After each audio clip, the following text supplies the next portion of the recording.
Hey guys, how is it going? I'm hoping you're having a wonderful week like always. Today I am continuing with my Bjork discography journey, and we've made it to her 8th studio album from 2015 called Vulnicura. Now I will say this is the only discography journey that I've been on where I've actually had to look up the meanings of the album titles like Voldakira and Medulla and Volta and Biophilia and Vespertine. It does say here that Voldakira means cure for wounds in Latin, and Björk described it as a more traditional album than Biophilia for what concerns songwriting. It's about what may come to a person at the end of a relationship. Björk said that the album expresses her feelings before and after her breakup with American contemporary artist Matthew Barney and the healing process. And it is quite sad because we are nearing the end of my Björk discography journey. After Voldakira, there's only one more Björk album for me to listen to, and then that's gonna be a wrap. But we still have to get through Voldakira before we get to Utopia, so I am looking at the track list for Voldakira, and there are 9 tracks, and the album is 59 minutes. So enough talking, let's get into it with track number 1, Stone Melker.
Okay, that was track number 1, Stone Melker, and wow, this was simply touching and beautiful, but it was also sad and mournful. The strings were just tugging at my heartstrings, and it's interesting how she says a juxtaposition and fate find our mutual coordinates, because this song feels like a juxtaposition between the beauty and the sadness. Show me emotional respect. I have emotional needs. I wish to synchronize our feelings. What is it that I have that makes me feel your pain, like milky a stone, to get you to say it? And if one feels closed, how does one stay open? I do feel like this song is pretty self-explanatory. She is singing about a relationship where it's not going very well, and a juxtaposition in fate find our mutual coordinates. And she's singing about showing some emotional respect, and how if one feels closed, how does one stay open? It's like milking a stone to get you to say it. It says here that Stone Melker is Voldakira's opening track and the first of a 6-part narrative that details the devastating end of Björk's relationship to American contemporary artist Matthew Barney. Björk said the song is about someone who's trying to get emotions out of another person.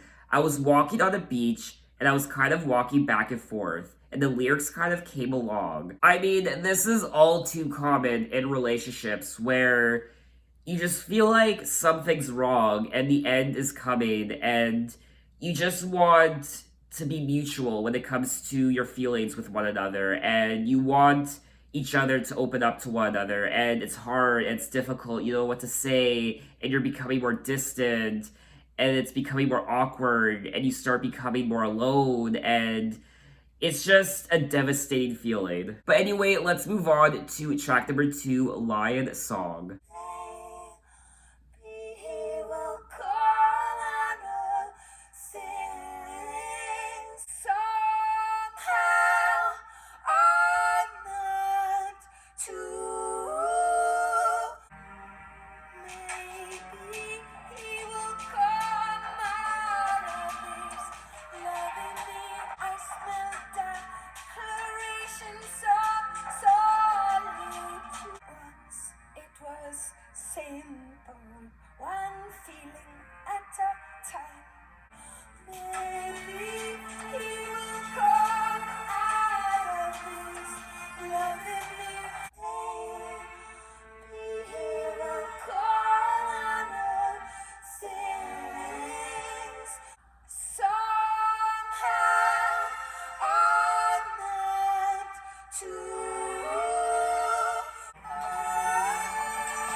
Okay, that was track number 2, Lion Song, and this album it's like I said already, it's tugging at my heartstrings. This album so far is a symphony of sadness. I love the strings, and um I don't like how this album is making me feel, but at the same time I do, because it's very beautiful, even though she is singing about the ending chapter of this relationship and how it's just falling apart.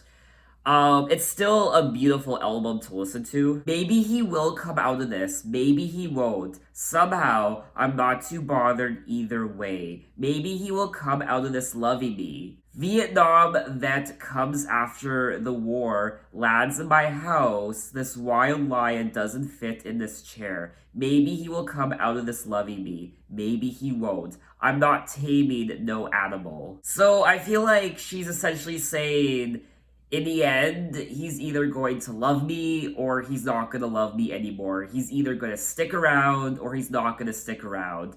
I'm not going to push it. I'm not going to tame him. I'm not going to force him to stay. If he loves me, he loves me. If he leaves, he leaves. She can't tame him. He's a lion. He just needs to do his own thing. Should I throw oil on one of these moods? But which one? The joy peak, humor peak, frustration peak, anything peak? For clarity. We are only 2 tracks into a Voldakira, and let me tell you, this album is just a joy to listen to. The strings and the songwriting, it's so mournful and sad, but beautiful. The strings, it's like a symphony of sadness, honestly. It's great. Lion Song was written 5 months before Björk's breakup with her then boyfriend Matthew Barney, and the breakup fueled most of the material on Vulnicura. Björk recalled the genesis of the song to Rolling Stone magazine, which occurred shortly after recovering from vocal cord surgery in 2013. She said, "I couldn't speak for 3 weeks, but the album was a new beginning. I was in the forest outside..." Oh, I can't pronounce that. Reykjavik. I have to edit that out. I attempted it, okay? So she was outside this forest that I can't pronounce the name of, warming up, opening my throat like a bird. It was very cathartic for her. I also want to comment on the melodies on this album so far, Stonemelker and Lion Song, because if I thought the production was breaking my heart, beautiful, but breaking my heart, the melodies are doing the exact same thing. Beautiful, but breaking my heart. So we are going to move on to track number 3, History of Touches.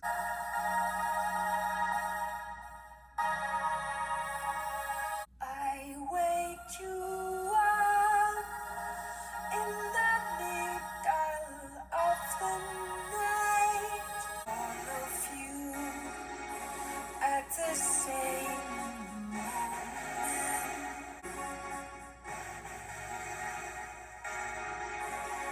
This is our last time together. We've been together,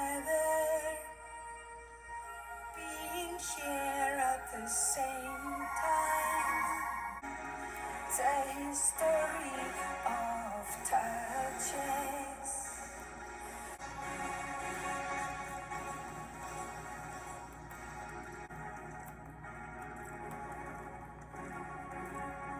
Alrighty, that was track number 3, History of Touches, and once again, this is a great song, and it's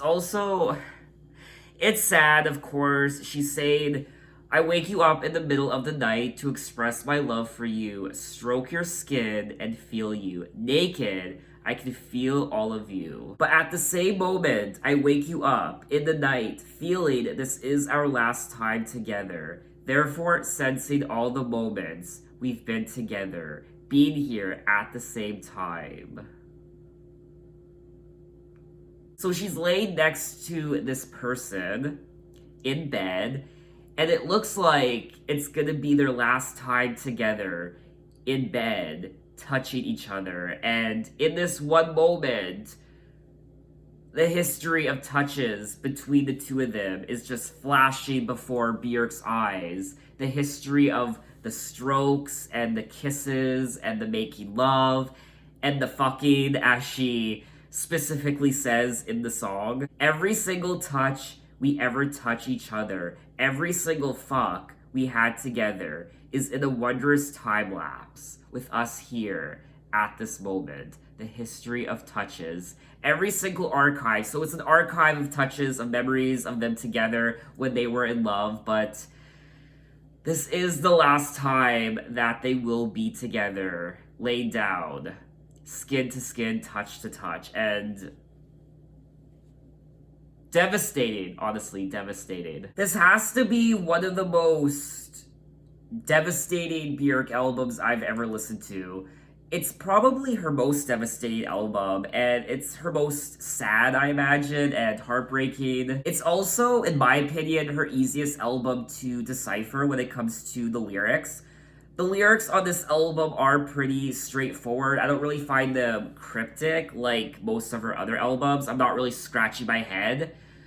So it is pretty easy to understand lyrically. It's common sense if you were to read the lyrics. But nonetheless, they are still really sad to read. Now, I do want to mention the production, not just on this song, but the whole album so far, the 3 tracks I've listened to, because this album was produced by Björk and also Arca. I recall seeing this name when I was looking at the track list for her next album, Utopia, from 2017, her latest album, and all of the tracks on that album say Arca in brackets. Now, Arca is a Venezuelan musician, singer, composer, record producer, and DJ based in Barcelona. I mean, the production on this album is just phenomenal so far, so it gets 2 thumbs up for me. Anyway, let's move on to track number 4,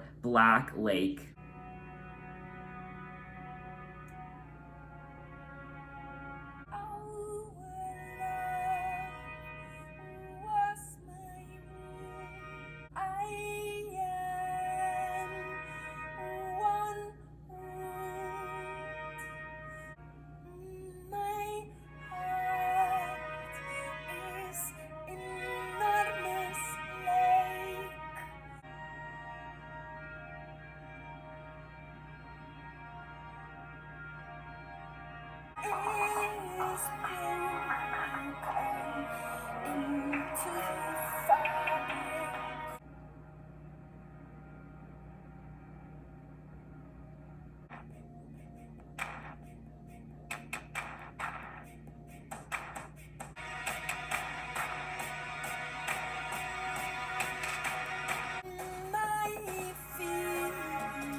I am devastated right now. Track number 4, Black Lake. Almost 10 minutes long, if not actually over 10 minutes. Wow. Just a journey of pain. A journey of pain and suffering. But I like how at the end of the song she says, "No hope in sight of ever recover, eternal pain and horrors. I am a glowing, shiny rocket returning home. As I enter the atmosphere, I burn off layer by layer. I honored my feelings. You betrayed your own heart, corrupted that organ. Family was always our sacred mutual mission, which you abandoned. You have nothing to give. Your heart is hollow. I'm drowned in sorrows." no hope in sight of ever recover. Drowning in this ocean, my soul torn apart, my spirit is broken into the fabric of all he is woven. You fear my limitless emotions. Did I love you too much? This has to be lyrically one of the most painful breakup songs I have ever read. It's just so cold and so honest and so. I mean, the song is self explanatory. I don't need to tell you what she's singing about. I kind of did already, but wow, this is just a 10-minute long journey of just pain and heartache. It does say here that Björk and Matthew Barney, the person she's singing about on this album, were in a relationship for over a decade and they had a daughter named Isadora together, which I didn't know. Now, they did break up in 2013, which was 2 years prior to Vulnicura coming out. When talking about the song, Björk admitted in 2015 that she was really embarrassed about the song. I can hardly listen to it.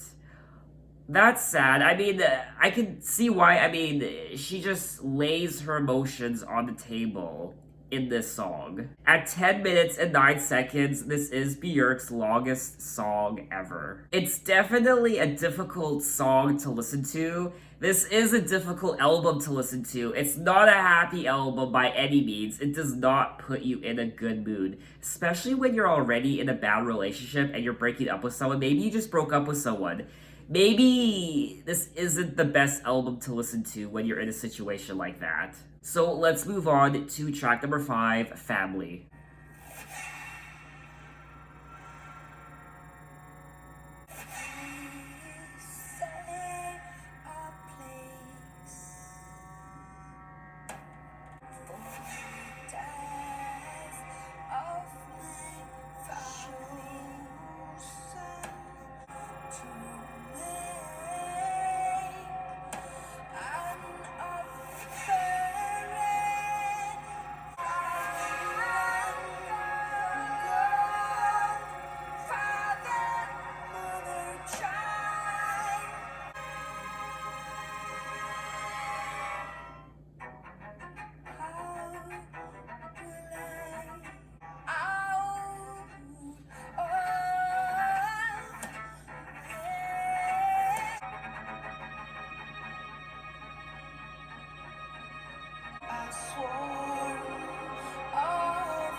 Wow, wow, wow. Honestly, this is the most heart-wrenching album I've ever listened to in my entire life, and I was getting a little emotional listening to this track in particular, track number 5, Family. Is there a place where I can pay respects for the death of my family? Show some respect between the three of us. The part that's particularly heartbreaking is when she says, between the three of us, there is the mother and the child. Then there is the father and the child, but no man and a woman. So there's no relationship between the man and the woman. Björk and her ex. That's finished. But there is still the relationship between Björk and her child, right there, and the other relationship between her ex and their child. So the father of the child and her child have a relationship. She has a relationship with her child, but there's no longer a relationship between her and her ex. Where do I go to make an offering to mourn our miraculous triangle? Father, mother, child. How will I sing us out of this sorrow? Build a safe bridge for the child. This song is reminding me of, and I hate to go there, but This song is reminding me of my mom, and I'm sure some of you know, some of you might not know that my mom did pass away a few weeks ago from cancer.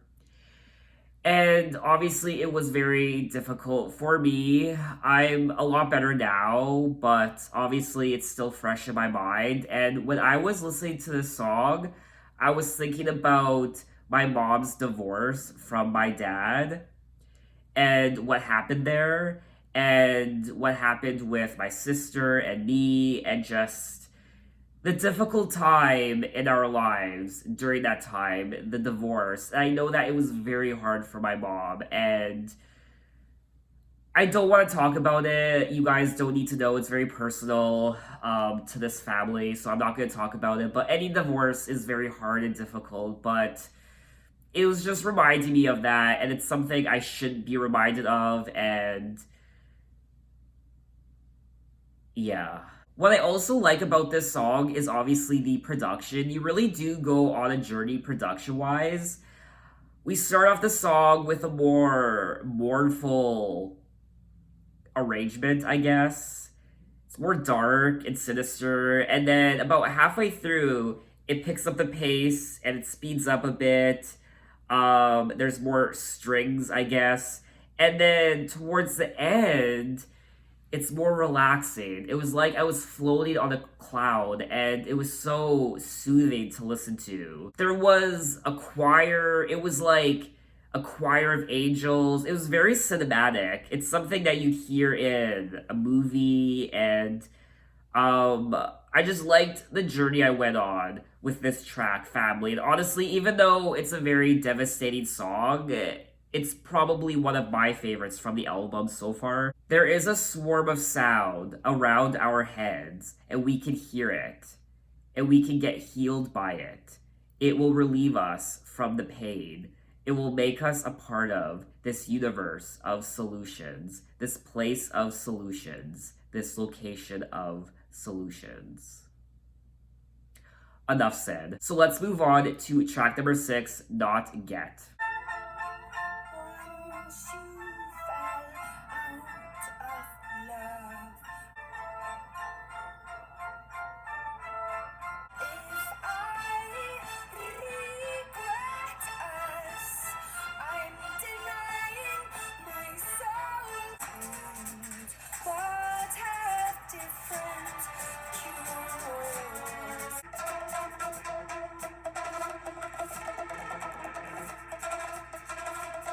You will not forget this.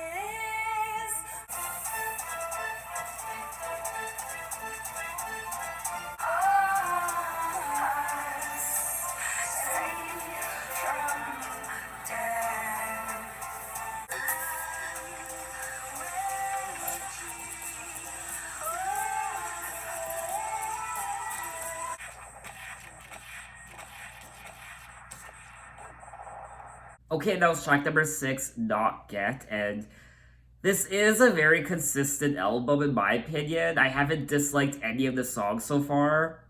And it's a very cohesive story that she's telling. It's very consistent. And this was another great track, production wise. I liked the lyrics. It's not one of my favorites on the album, but I still really enjoy listening to it. Once you fell out of love, our love couldn't carry you, and I didn't even notice. For our love kept me safe from death. You doubted the light and the shelter it can give. For in love we are immortal, eternal and safe from death. And then she goes on to say, don't remove my pain. It is my chance to heal. We carry the same wounds, but have different cures. Similar injuries, but opposite remedies. After our love ended. She also goes on to sing about their child. Now we are the guardians. We'll keep her safe from death. Love will keep us safe from death. So it looks like they are officially separated, divorced, and they still have their child. And after our love ended, your arms don't carry me. Without love, I feel the abyss. Understand your fear of death. I will not forget this, not get. So it looks like she's saying how they will keep their child safe from death, and love will keep us safe from death. So perhaps she's saying how their love for not each other, but their love for their child will keep them safe from death. When talking about the song, Björk said that it's really hard for me to talk about it. It really is in the lyrics. I've never really done lyrics like this because they're so teenage, so simple. I wrote them really quickly, but I also spent a long time on them to get them just right. It's so hard to talk about the subject matter. It's impossible. So you could just tell through the songwriting of this album, not just the songwriting, but during interviews about the album, she gets very emotional and it's very difficult. It's a very dark album, and I'm in love with this album, but at the same time, it's one of the most painful albums I've ever listened to. The songwriting on this album is simple in a way because it's very easy to understand compared to all her other albums, but even though the lyrics are simple to understand, it doesn't make them simple when it comes to the story. It's very hard to read, and it's very painful to write lyrics like this. So even though they're simple to read, they're very difficult to write. So let's move on to track number 7, Adam Dance. We are each other's enemies.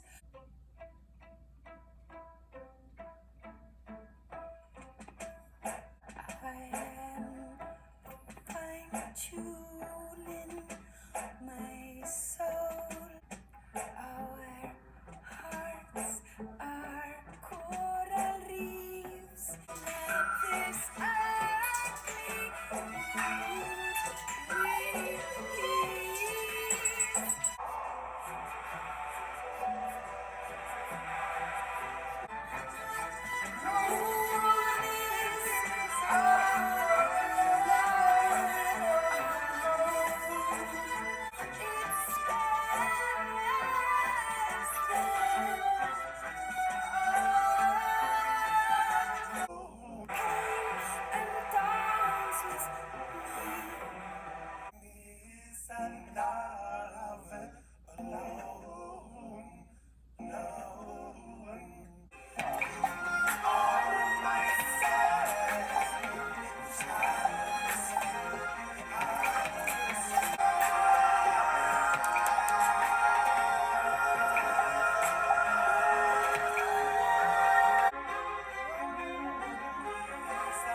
Okay, that was track number 7, Adam Dance, and I enjoyed this track. It is probably my least favorite track on the album. I couldn't really get into it, unfortunately, unlike the rest of the album. Uh, I would listen to it again, it's just I'm not the biggest fan of this track. We are each other's hemispheres. I am fine-tuning my soul to the universal wavelength. No one is a lover alone. I propose an Adam dance. And then she goes on to say, we aim at peeling off dead layers of loveless love. No one is a lover alone. Most hearts fear their own home. Most hearts, they fear their own home becoming themselves fully. It scares them off. To be honest with you, this is the first time on this album where I actually don't really know the story of the song. I really don't know what she's singing about other than Adams, honestly. Talking about the song, Björk did say that she based one of the songs from Vulnicura, Adam Dance, on the fantasy of Nordic mythology and Sufism uniting. I don't know what that is. It does say here that Sufism is a mystical form of Islam, a school of practice that emphasizes the inward search for God and shuns materialism. Just like the other songs on the album that were quite long, between 7 and 10 minutes, I enjoyed the journey I went on listening to this song and how it progressed through the minutes. I liked the production, and I also liked the male vocalist on this track as well. So I did enjoy the song overall. It's just not one of my favorites. I couldn't really connect to the lyrics, even though I now kind of know what she's singing about. But anyway, let's move on to track number 8, Mouth Mantra.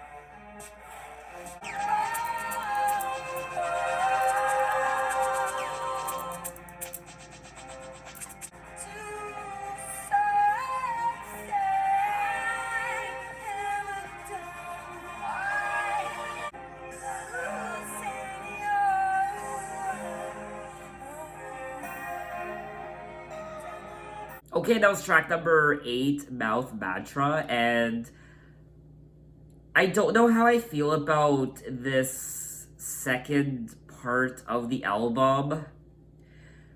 I I enjoyed track number 7, Adam Dance, but it probably was my least favorite track up until now, Mouth Mantra. And now track number 8, Mouth Mantra, is my least favorite track on the album. Compared to the rest, I don't really find it that memorable. I do appreciate the lyrics and the production, of course. I do appreciate the song for what it is, but compared to the rest of the album, this track just didn't really grab me. My throat was stuffed, my mouth was sewed up, banned from making noise. I was not heard. Remove this hindrance. My throat feels stuck. I was not allowed. I was not heard. There is vocal sadness. I was separated from what I can do, what I'm capable of. It does say that Björk underwent surgery for vocal cord nodes in late 2012. For a 3-week period after her operation, she was unable to speak. Okay, so it looks like this song is about her vocal cord surgery. To me, this song wasn't very memorable. I don't really see myself going back to it. But anyway, we have come to the end of the album, unfortunately. Track number 9, Quicksand.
Okay, that was the final track of the album, track number 9, Quicksand. Define her abyss, show it respect, then a celestial nest will grow above. When I'm broken, I'm whole, and when I'm whole, I'm broken. Our mother's philosophy, it feels like quicksand, and if she sings, I'm going down with her. Locate her Black Lake. And that's a reference to track number 4, Black Lake, I believe. Our mother's philosophy, it feels like quicksand, and if she sinks, I'm going down with her. Every time you give up, you take away our future and my continuity and my daughters and her daughters and her daughters. So it seems like she's singing about perhaps being a mom, because she does have a daughter, or even her own mother, perhaps. It does say here that the oldest song on Vulnicura is Quicksand. It was written in 2011 after her mother suffered a heart attack that left her in a coma for a week. She also ended her long-term relationship with Matthew Barney, of course, leaving her in an emotional mess. And Björk found herself with the breakup with her partner at the time, Matthew, also her mom suffering a heart attack, also having vocal cord surgery just left her an emotional mess, and she felt like she was sinking like Quicksand at the time. This is another song I enjoyed listening to, but once again, just like tracks number 7 and 8, this isn't one of my favorites, and I do feel like these last 3 tracks have paled in comparison to the first 6 tracks. So that was all 9 tracks of Vulnicura by Björk, and one of the most devastating albums I've ever listened to in my entire life. It's filled with grief and pain and sorrow. It's miserable. It's just sadness. Like I said already multiple times, it's a symphony of sadness, and you could just hear the pain in her voice and the songwriting, and it's devastating. It was ripping at my heartstrings. It was making me emotional. It was making me an emotional mess, and this album doesn't put you in a good mood. This is not a happy album. One of the highlights for me was the production by Arca, which is phenomenal. The strings and the instruments, it was very cinematic in parts, and it was very mournful and sad and amazing, and I just overall really enjoyed the production on this album. I also enjoyed the lyrics on this album. They're very sad to read, but I imagine they were very difficult to write for Björk. And they are very easy to understand, unlike most of her other albums. They're not very cryptic. I also enjoyed the story on this album.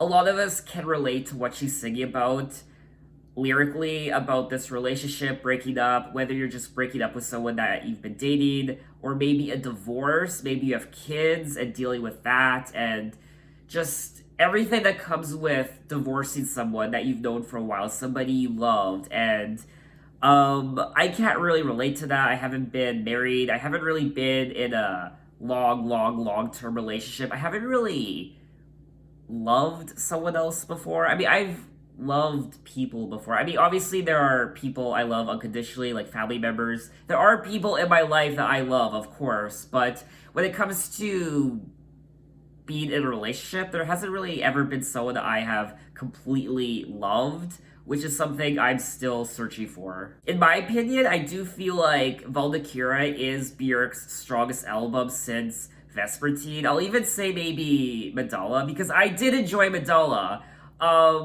So this is her strongest album since those 2 albums, in my opinion. Definitely her best since at least Vespertine. Even though I do feel like it's one of her best albums, honestly, it's not only one of her best albums since Vespertine, but I also feel like this is probably one of her best albums in general, out of her entire discography. Even though it's one of her best, in my opinion, it's still a very difficult album to listen to, so I don't really see myself going back to it a lot, which is a shame because it's a very beautiful album to listen to, but it's also very hard to listen to. So what did you guys think of the album? What are your opinions? Maybe you didn't enjoy the album as much as me. Tell me why. Maybe you love it. Maybe it's your favorite Björk album ever. Tell me why. Now, in the same year, 2015, she did release Vulnicura Strings, which is the acoustic version of Voldakira with strings, voice, and the viola only. Because I enjoyed this album so much, I do want to check out the Voldakira Strings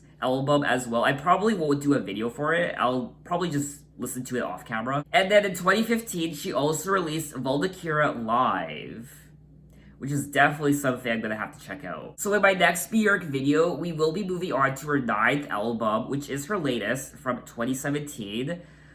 And it's called Utopia, and that will be a wrap on my Björk discography journey until she releases another album, hopefully soon, because it is 2021, and Utopia came out in 2017, so already that's 4 years. So hopefully she puts out an album this year or next year. Anyway, thanks for watching, guys. You can find me on Instagram, you can find me on Twitter, you can message me, you can say, hey, how are you? So thanks for watching, and I will see you next time.